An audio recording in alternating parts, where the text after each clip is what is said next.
आज हम लोग इस वीडियो में परमाणु के विविध ऊर्जा स्तर पढ़ते हैं, जिसको प्लैंक और हर्ट्ज का प्रयोग भी कहा जाता है, discrete energy level of atom. तो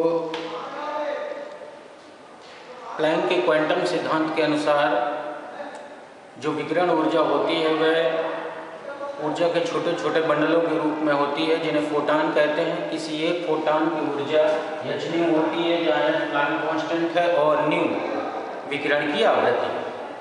और वैज्ञानिक प्लैंक ने बताया कि किसी पदार्थ से जो उत्सर्जित ऊर्जा होती है वह इसी h न्यू के पूर्ण गुणज होती है, अर्थात h न्यू होती है या 2h न्यू होती है या 3h न्यू होती है। और इसी आधार पर प्रकाश विद्युत प्रभाव की व्याख्या की गई प्लैंक के क्वांटम सिद्धांत के अनुसार, और कृष्णिका के स्पेक्ट्रमी वितरण वक्र की व्याख्या की गई।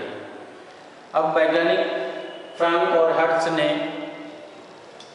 परमाणुओं के विविध ऊर्जा स्तरों को समझने के लिए एक प्रयोग किया, जिसे फ्रैंक और हर्ट्ज का प्रयोग कहते हैं।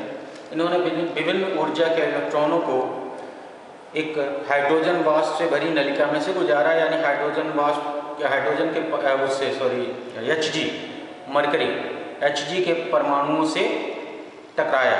तो देखा क्या, जो टकराने के बाद जो निर्गत इलेक्ट्रॉन होते हैं उनकी ऊर्जा में एक निश्चित कमी आती है। इससे यह निष्कर्ष निकलता है कि परमाणु ऊर्जा का सतत अवशोषण न कर कुछ निश्चित ऊर्जा का ही अवशोषण करता है, अर्थात परमाणु के ऊर्जा स्तर सतत न होकर असंतत होते हैं, और इन्हीं को परमाणु के विविध ऊर्जा स्तर कहते हैं। तो उन्होंने ये देखा कि यदि Hg परमाणु की मूल अवस्था में या निम्नतम अवस्था में ऊर्जा को शून्य मान लिया जाए, तो देखा कि जब इलेक्ट्रॉन Hg परमाणु से टकराने के बाद बाहर निकलता है या आता है, तो उसकी ऊर्जा में एक निश्चित कमी होती है, 4.86 की कमी होती है इलेक्ट्रॉन वोल्ट की, या 6.67 इलेक्ट्रॉन वोल्ट की कमी होती है, या 8.80 इलेक्ट्रॉन वोल्ट की कमी होती है। तो यहाँ पर अगर मूल अवस्था में उसकी ऊर्जा को शून्य मान लें, यहाँ पर निम्नतम अवस्था में, तो इसे मूल अवस्था परमाणु की कहा जाता है, निम्नतम ऊर्जा स्तर कहा जाता है। और अन्य ऊर्जा स्तरों को 4.86, 6.67, 8.80 इन ऊर्जा स्तरों को परमाणु के उत्तेजित ऊर्जा स्तर या उत्तेजित अवस्थाएं कहा जाता है। और यह देखा गया कि जब Hg परमाणु 10.2 इलेक्ट्रॉन वोल्ट ऊर्जा ग्रहण करता है, तो उसका एक इलेक्ट्रॉन निकल जाता है, अर्थात Hg परमाणु आयनित हो जाता है। तब उसको उस अवस्था को आयनित अवस्था या आयनित ऊर्जा स्तर कहते हैं। तो इस प्रकार यदि हम Hg परमाणु की ऊर्जा स्तरों की ऊर्जाओं को एक निश्चित पैमाने के आधार पर आरेखित करें, अर्थात समांतर रेखाओं द्वारा उन ऊर्जा स्तरों को दिखाएं, तो उस आरेख को परमाणु का ऊर्जा स्तर आरेख कहते हैं। तो Hg परमाणु का ऊर्जा स्तर आरेख इस प्रकार होता है।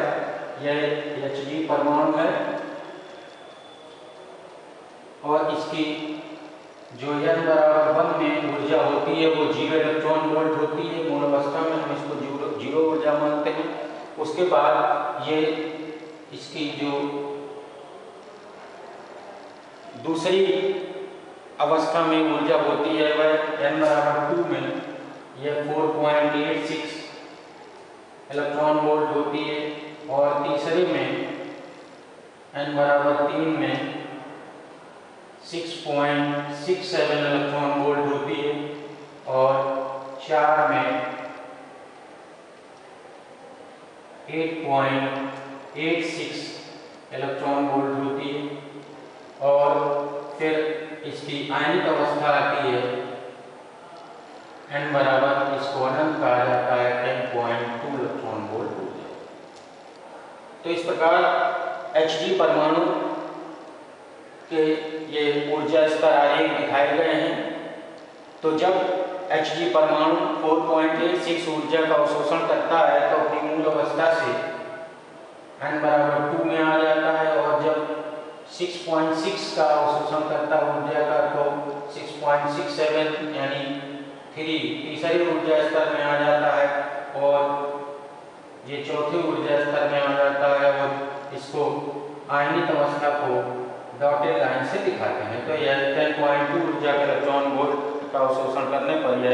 आयनित हो जाता है तो इन ऊर्जा स्तरों को उत्तेजित ऊर्जा स्तर कहते हैं। उत्तेजित ऊर्जा स्तर, और इसको मूल अवस्था या न्यूनतम ऊर्जा स्तर कहा जाता है। मूल अवस्था या निम्नतम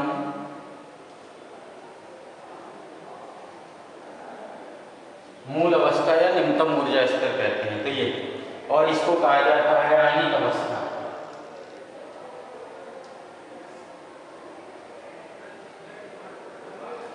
तो इस प्रकार परमाणु ऊर्जा का अवशोषण कर अपनी मूल अवस्था को छोड़कर उत्तेजित अवस्थाओं में चला जाता है या आयनिक अवस्था में चला जाता है। इसी प्रकार हाइड्रोजन परमाणु का अगर ऊर्जा स्तर खींचें तो हाइड्रोजन परमाणु का जो मूल अवस्था में ऊर्जा होती है हाइड्रोजन परमाणु की n बराबर 1 में वह -13.6 होती है इलेक्ट्रॉन वोल्ट H परमाणु।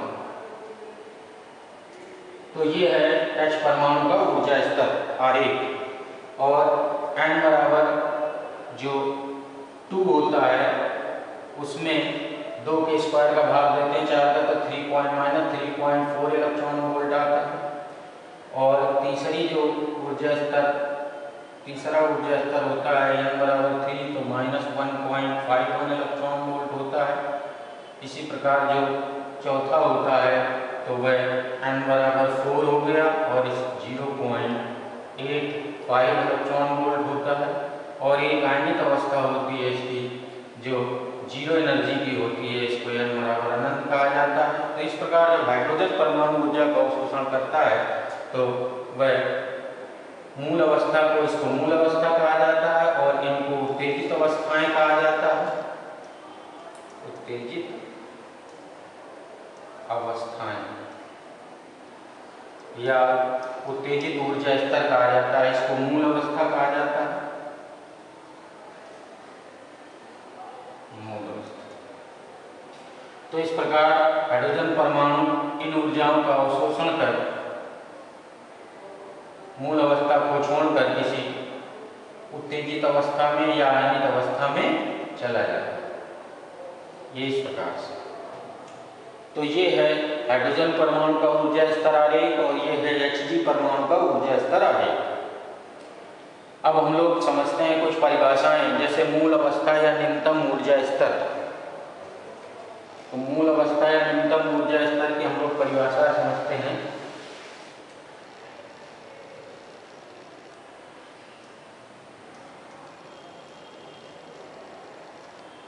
मूल अवस्था या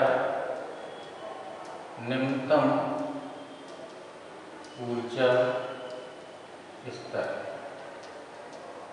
निम्नतम ऊर्जा स्तर कहा जाता है मूल अवस्था को। तो इसकी डेफिनेशन ये है कि परमाणु की वह अवस्था जब उसके इलेक्ट्रॉन और नाभिक की जो वैद्युत स्थितिज ऊर्जा होती है वह जब न्यूनतम होती है तो उसे परमाणु की मूल अवस्था या निम्नतम ऊर्जा स्तर कहा जाता है या कहते हैं। अब इसमें होता क्या है, जैसे हाइड्रोजन परमाणु की बात करें तो हाइड्रोजन परमाणु में नाभिक में एक प्रोटॉन होता है और इसके परितावृत्ति कक्षाओं में एक इलेक्ट्रॉन चक्कर लगाता है। तो जब परमाणु सामान्य अवस्था में होता है, यानी यदि हम इसकी दूरी r0 मान लें और स्थितिज ऊर्जा को u0 से लिखें तो 1/4πε0 और ये माइनस का यहाँ लग जाएगा Z² ये न्यूनतम हो। यदि ये ऊर्जा न्यूनतम है तो इसके मूल अवस्था या मूल अवस्था या न्यूनतम ऊर्जा स्तर कहा जाता है। अब जब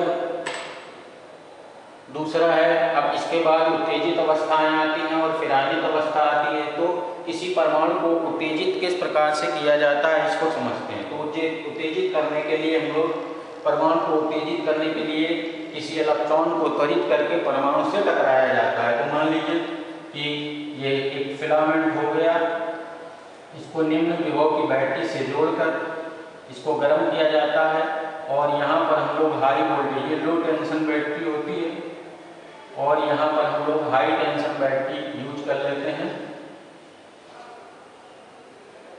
इस तरह से हाई टेंशन बैटरी, और इसको रियोस्टेट लगा लेते हैं इस तरह से, और इसका जो ऋण सिरा होता है इसका ऋण इधर रखते हैं माइनस, और ये वाला यहाँ पर प्लस कर लेते हैं प्लस, और ऋण सिरा जो है फिलामेंट से जोड़ दिया जाता है, और इसके आगे छिद्रनुमा कैथोड रखा जाता है बेलनाकार, ये एनोड, ये एनोड, ये फिलामेंट स्वयं कैथोड का कार्य करता है, और ये एनोड हो जाता है, और इसको रियोस्टेट के द्वारा विभव विभाजक के रूप में इस्तेमाल करके रियोस्टेट से जोड़ देते हैं। तो अब जो फिलामेंट के गर्म होने पर जो इलेक्ट्रॉन उत्सर्जित होते हैं वह तीव्र वेग से चलकर और किसी परमाणु से टकराते हैं। तो जब परमाणु से ये इलेक्ट्रॉन टकराता है तो अपनी ऊर्जा इसको दे देता है, और इस प्रकार इस परमाणु की ऊर्जा में वृद्धि हो जाती है। अब परमाणु की ऊर्जा में वृद्धि को समझाने के लिए हम ये कह सकते हैं कि जब परमाणु को ऊर्जा मिलती है तो इसकी ऊर्जा बढ़ जाती है, अर्थात U0 का मान बढ़ जाता है। तो U0 का मान बढ़ने के लिए ये जो न्यूमेरिकल वैल्यू 1/4πε0 है ये घटनी चाहिए। तो ये तभी घटेगी जब R0 का मान बढ़ जाएगा, अर्थात इलेक्ट्रॉन के जो वृद्धि पद की त्रिज्या है वो बढ़ जाएगी। तो इलेक्ट्रॉन, तो जब इसको उत्तेजित अवस्था में इस तरह शो करते हैं कि ये हो गया आपका प्रोटॉन हो गया, एक हाइड्रोजन नाभिक हो गया, और ये जो R0 की वृद्धि कक्षा है ये खाली हो जाती है, और इलेक्ट्रॉन किसी n=1 से n=2 में जंप कर जाता है। तो इलेक्ट्रॉन इस तरह से जंप कर जाता है।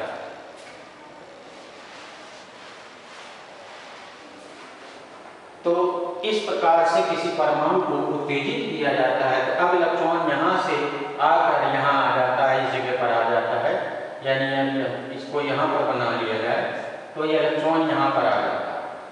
अब इस स्थिति में चूंकि R का मान बढ़ जाता है इसलिए U बदल जाता है। अब U बराबर हो जाता है -1/4πε0 और Z²/r, जहाँ R > R। तो इस प्रकार इलेक्ट्रॉन जब परमाणु से टकराता है तो उसका इलेक्ट्रॉन, उसका परमाणु का जो नाभिक के परता घूमता हुआ इलेक्ट्रॉन होता है वह अपनी मूल कक्षा को छोड़कर किसी उच्च कक्षा में चला जाता है। तो इस अवस्था को परमाणु की उत्तेजित अवस्था कहते हैं। अब यदि इलेक्ट्रॉन की ऊर्जा और अधिक है, मान लीजिए जैसे हाइड्रोजन परमाणु की बात हो रही है, तो यदि हाइड्रोजन परमाणु में इनके दोनों के अंदर का 10.2 इलेक्ट्रॉन वोल्ट बनेगा। 10.2 इलेक्ट्रॉन वोल्ट अगर इसको ऊर्जा मिलती है तो जिसका इलेक्ट्रॉन अपनी पहली कक्षा को छोड़कर n=2 में आ जाता है और n=1 को छोड़ देता है। तो इस अवस्था को कहते हैं परमाणु की उत्तेजित अवस्था। इसी प्रकार इन दोनों ऊर्जा स्तरों के बीच का अगर अंतराल हो और वह ऊर्जा अगर इस परमाणु को मिलती है तो यह इलेक्ट्रॉन दूसरी कक्षा को छोड़कर तीसरी कक्षा में आ जाता है और उनका मान और अधिक बढ़ जाता है। इस प्रकार किसी परमाणु को उत्तेजित किया जाता है इलेक्ट्रॉनों को टकराकर इससे। अब हम लोग उत्तेजन विभव तथा आयनन विभव समझते हैं। उत्तेजन विभव तथा आयनन विभव।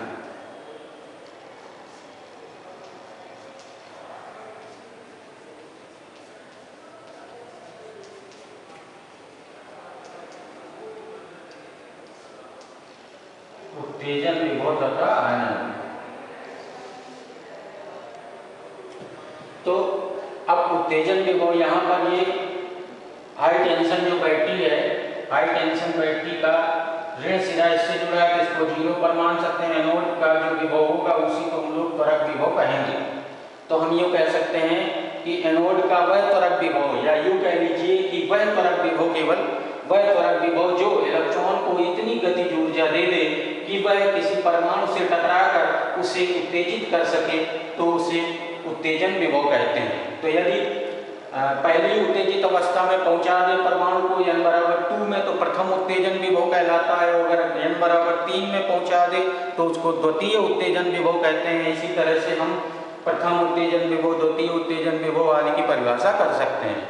तो फिर से समझ लीजिए कि एनोड का वह त्वरक विभव, या यूँ कह लीजिए केवल कि वह त्वरक विभव जो किसी इलेक्ट्रॉन को इतनी गतिज ऊर्जा प्रदान कर देता है कि वह किसी परमाणु से टकराकर उसे उत्तेजित अवस्था में कर देता है, तो उसे उत्तेजन विभव कहते हैं। इसी प्रकार आयनन विभव की परिभाषा हो गई कि अब अगर इतनी ऊर्जा, जैसे मान लीजिए इस हाइड्रोजन परमाणु से टकराने वाले इलेक्ट्रॉन की ऊर्जा प्लस की 13.6 इलेक्ट्रॉन वोल्ट है, तो यह इससे टकराएगा तो यह इलेक्ट्रॉन परमाणु को छोड़कर बाहर चला जाता है, केवल नाभिक उसका शेष रह जाता है, अर्थात H आयन रह जाता है, हाइड्रोजन का नाभिक केवल बचता है, तो उसको हम लोग आयनन विभव कहेंगे। तो अब यहीं से परिभाषा फिर हो जाएगी वही कि एनोड का वह विभव, या यूँ कह लीजिए कि वह त्वरक विभव जो किसी इलेक्ट्रॉन को इतनी ऊर्जा दे दे कि वह किसी परमाणु से टकराकर उस परमाणु को आयनित कर दे, आयनन विभव कहलाता है।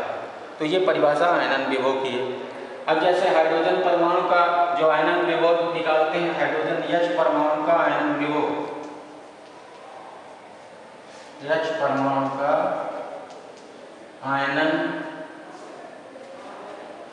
आयनन विभव तथा आयनन ऊर्जा भी कह सकते हैं।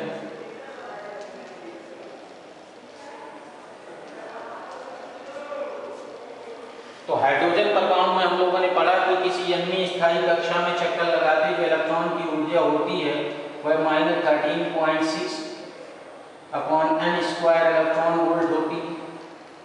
अब यदि हाइड्रोजन परमाणु को इतनी ऊर्जा मिल जाए कि वह अनंत में चला है, वह उसका इलेक्ट्रॉन बाहर निकल जाए, अर्थात परमाणु n बराबर इनफाइनाइट में आ जाए, अर्थात अनित अवस्था में आ जाए, अनित अवस्था को ले n बराबर अनंत लिखा जाता है, तो En बराबर यहाँ से 0 आ जाएगा, तो ये आयनन ऊर्जा कहलाती है। तो तो इस तरह आयनित अवस्था में ऊर्जा 0 हो गई, तो मूल अवस्था में -13.6 थी, n बराबर 1 में ऊर्जा होती है E1 बराबर -13.6, और यदि इसे प्लस की 13.6 इलेक्ट्रॉन वोल्ट ऊर्जा मिल जाए तो यह आयनित अवस्था में चला जाता है, तो इसकी जो आयनन ऊर्जा होती है वो प्लस की 13.6 इलेक्ट्रॉन वोल्ट होती है। अब इस ऊर्जा को अगर हम इस इलेक्ट्रॉन को त्वरित करने के लिए जो विभव की आवश्यकता होगी वह V बराबर हो जाएगा 13.6 इलेक्ट्रॉन वोल्ट की जगह केवल 13.6 वोल्ट हो जाएगा, तो इस चीज को कहते हैं H परमाणु का आयनन विभव। तो H परमाणु का जो आयनन विभव होता है प्लस का 13.6 इलेक्ट्रॉन वोल्ट होता है, और इसकी आयनन ऊर्जा होती है प्लस की आयनन ऊर्जा जो हो जाएगी आयनन ऊर्जा वह हो जाएगी 13.6 इलेक्ट्रॉन। तो इस तरह से हम किसी भी परमाणु की, जैसे Hg परमाणु की भी आयनन ऊर्जा और आयनन विभव को ज्ञात कर सकते हैं। तो ये है किसी परमाणु के विविक्त ऊर्जा स्तर, और विविक्त ऊर्जा स्तर में विविक्त ऊर्जा स्तर आरेख भी पढ़ा गया। अब परमाणु जब ऊर्जा ग्रहण करके किसी उच्च स्थायी कक्षा में जाता है, या अब वहाँ पर हम लोग पहले पढ़ चुके हैं कि वहाँ जो नील बोहर ने अपने हाइपोथेसिस में बताया कि जब परमाणु ऊर्जा का ग्रहण करता है तो उसका कोई इलेक्ट्रॉन ऊपर किसी उच्च कक्षा में चला जाता है, और वहाँ केवल 10⁻⁻10 सेकंड रुकने के बाद फिर से अपनी पूर्व अवस्था में लौट आता है, अर्थात परमाणु अपनी उत्तेजित अवस्था में केवल 10⁻⁸ सेकंड रहता है और वहाँ से फिर से अपनी मूल अवस्था में लौटने लगता है। तो परमाणु का किसी एक ऊर्जा स्तर से दूसरे ऊर्जा स्तर में जाना, या तो निम्न ऊर्जा स्तर से उच्च ऊर्जा स्तर में जाना, या उच्च ऊर्जा स्तर से निम्न ऊर्जा स्तर में आना, ये संक्रमण कहलाता है। अब यदि उच्च ऊर्जा स्तर से निम्न ऊर्जा स्तर में आता है तो इसको बोलते हैं उत्सर्जन संक्रमण, और अगर निम्न ऊर्जा स्तर से परमाणु ऊर्जा ग्रहण करके अपनी मूल अवस्था से ऊर्जा ग्रहण करके उच्च ऊर्जा स्तर में जाता है तो इसको कहते हैं अवशोषण संक्रमण। तो अब हम लोग उत्सर्जन और अवशोषण संक्रमण आगे वीडियो में देखेंगे।